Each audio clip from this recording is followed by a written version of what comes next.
The sound isn't loud. That's the first thing that makes it wrong. Metal screaming softly, controlled, deliberate. The kind of sound that means something expensive is being hurt by someone who knows exactly where to apply pressure. I stop with my hand, still on the door handle. The garage light is on. It's not supposed to be. I stand there longer than makes sense, heart ticking against my ribs like it's counting something down. Then the sound stops. Silence rushes in too fast, like the house is holding its breath. And then again. Shorter, sharper. I open the door. The smell hits before the sight. Oil, hot rubber, something burnt and metallic, sharp enough to sting the back of my throat. The garage looks normal at first. Concrete floor, shelves, the old freezer humming like it always does, but the car is wrong. Not broken. Violated. The hood is open. Tools are scattered, not placed. Thrown. My husband is bent over the engine bay, one hand braced on the frame like the car might collapse without him. He turns. There's blood on his knuckles. "You weren't supposed to be home yet," he says. That's when I know. Not about the affair. Not about the money. I know because his voice isn't defensive. It's afraid. He steps between me and the car too quickly. Protective, possessive, like I'm the threat. "Don't ask questions," he says. "Not right now." Right now. As if there's a later that belongs to me. I nod. I shouldn't, but I do, because I've been practicing obedience longer than I realized. I back out of the garage without another word. Behind me, metal screams again. That night, I lie awake listening to the shower run too long. He scrubs at something that won't come off. I stare at the ceiling fan and count rotations, wondering when exactly I learned to mistake peace for safety. The truth arrives quietly. I didn't miss the signs. I translated them into something easier to live with. That's the lie that lived in my name. Anger would have been simpler. Anger is loud, messy, expected. What I feel instead is clarity, and it's colder than I thought possible. The next morning, the bank calls. Not accusing, confused. "There's a transaction we can't verify," the woman says gently. "We just need to confirm." I don't confirm. I ask questions. And by the time I hang up, my coffee is cold and my hands are steady in a way that scares me. Because the number, she says, is larger than the lie he rehearsed. And because I don't feel surprised. The woman from the bank doesn't sound alarmed. That's what unsettles me. She sounds practiced, like someone trained to speak gently to people who are about to realize their lives have been rearranged without permission. "There's a transaction we're unable to verify," she repeats. "A significant one." Significant is a polite word. It keeps the panic from spreading too fast. I sit at the kitchen table, staring at a chip in the wood I've never noticed before. My reflection wobbles in my cold coffee. "Which account?" I ask. She tells me. I already know. The real consequence lands before the explanation. He didn't dip into our savings. He drained it with intention. When the call ends, the house feels too large, like it's echoing my thoughts back at me. I walk through each room slowly, touching things, couch arm, door frame, the back of a chair, cataloging what still belongs to me. Ownership suddenly feels theoretical. Lies have architecture. I learn this by watching him talk. When he's lying, he adds details too quickly, names, times, jokes. When he's telling the truth, he pauses, checks himself. Truth makes him careful. Lies make him confident. That should have been my first clue. I replay conversations in my head while he's in the shower, while he scrolls on his phone, while he kisses my cheek without looking at me. He believes the lie that matters most. That I won't connect the dots. That I need the picture to be handed to me whole. I don't. I only need the shape. And once I see it, I can't stop seeing it everywhere. I stop correcting him. That's when he notices. When he misstates a date, I let it stand. When he forgets a story he's already told me, I nod like it's new. When he comes home late and offers an explanation before I ask, I accept it without comment. Silence unnerves people who rely on reaction. He starts filling the quiet with noise, questions, jokes, unnecessary affection, touching my arm as if checking I'm solid, watching my face too closely when he speaks. One night he asks, "You okay?" I meet his eyes, hold the moment just long enough to make it uncomfortable. Why wouldn't I be? He looks away first.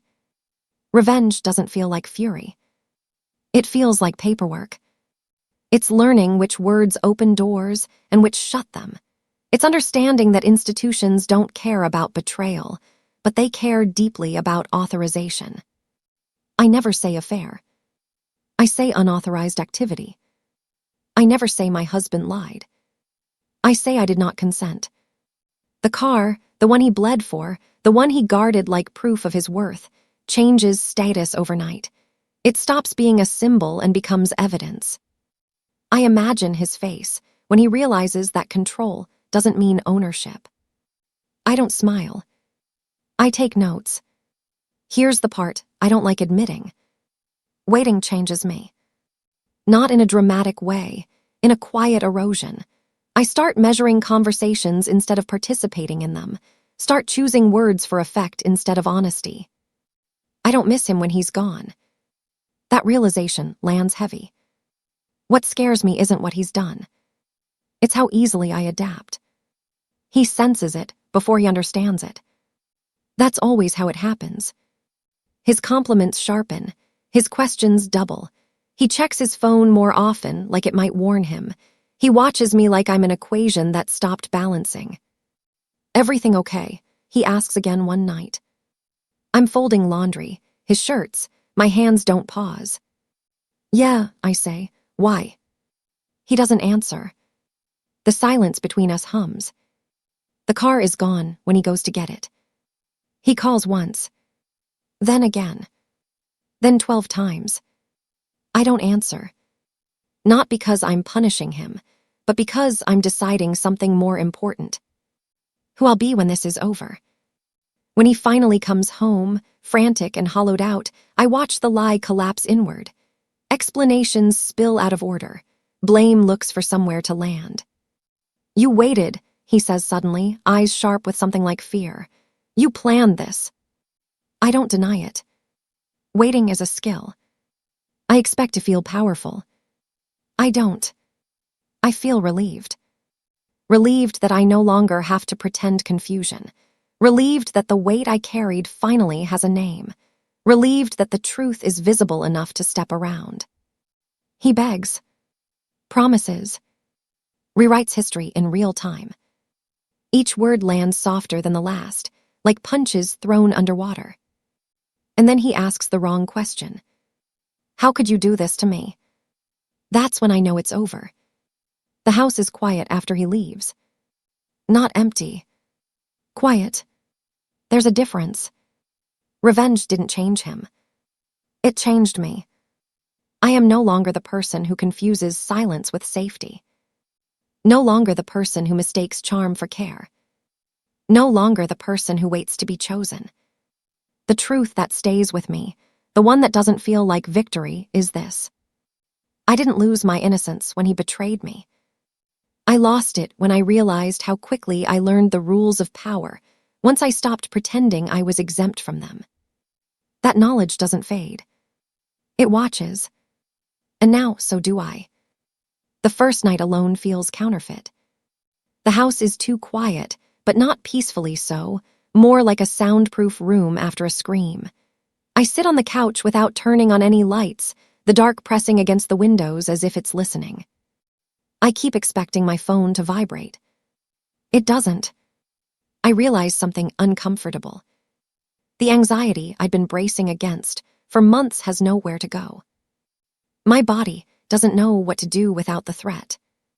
I sleep badly, not because of fear, but because my nervous system keeps reaching for him like a missing limb. That's the residue people don't warn you about. Not love. Not grief. Habituation. The investigator doesn't ask how I feel. That helps. He asks for timelines, receipts, screenshots. He asks when I noticed inconsistencies, when I stopped believing explanations, when I first suspected intent. Intent. I almost laugh. Because intent is something I recognize now with unsettling clarity. When I finish answering, he nods slowly. You did the right thing, he says. I don't feel validated. I feel documented. There's a difference. He leaves voicemails I never listen to. Friends mention him cautiously, like they're checking for bruises. Someone says, he's having a hard time. I don't ask why. I already know the version of this story he's telling. In it, I am cold, calculated, overreactive. In it, he is confused, pressured, misunderstood. Every villain believes they're the protagonist of a tragedy. I don't correct anyone. I've learned the cost of explanation. Weeks pass. Something inside me settles, not into peace, but into alignment. My days simplify. My decisions get faster. I stop narrating my thoughts to imaginary versions of him. I notice how often I used to soften my opinions mid-sentence. How frequently I'd smile to cushion truths. How much space I'd given away to avoid friction.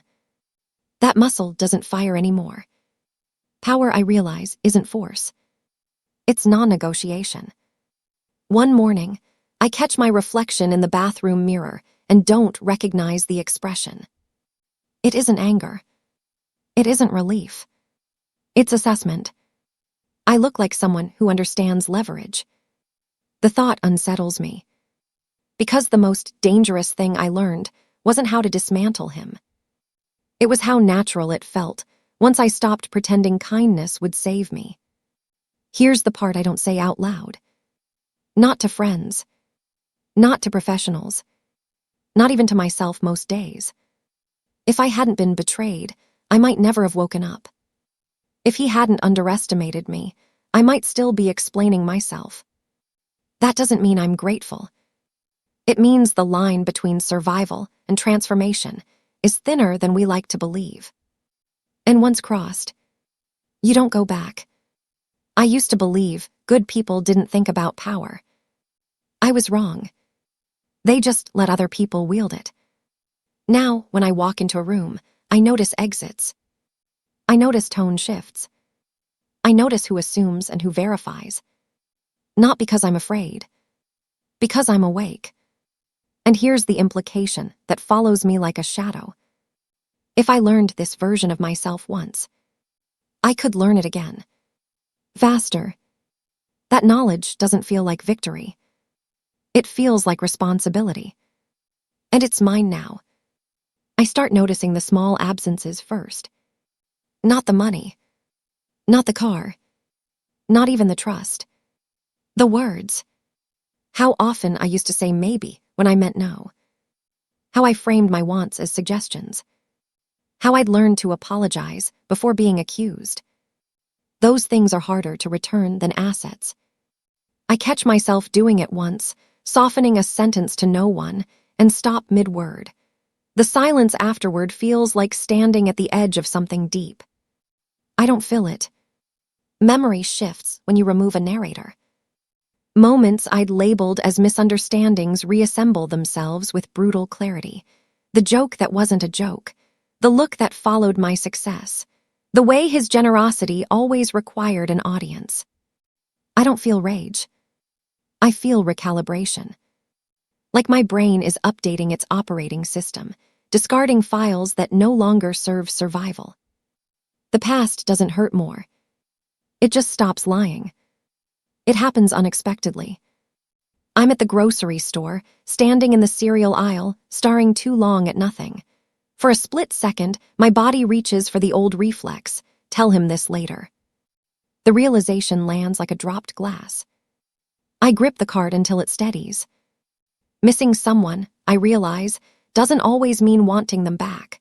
Sometimes it's just your nervous system searching for familiarity. I let the feeling pass.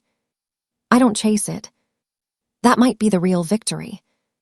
Revenge doesn't restore innocence. It doesn't rewind trust. It doesn't make you softer. What it gives you instead is precision.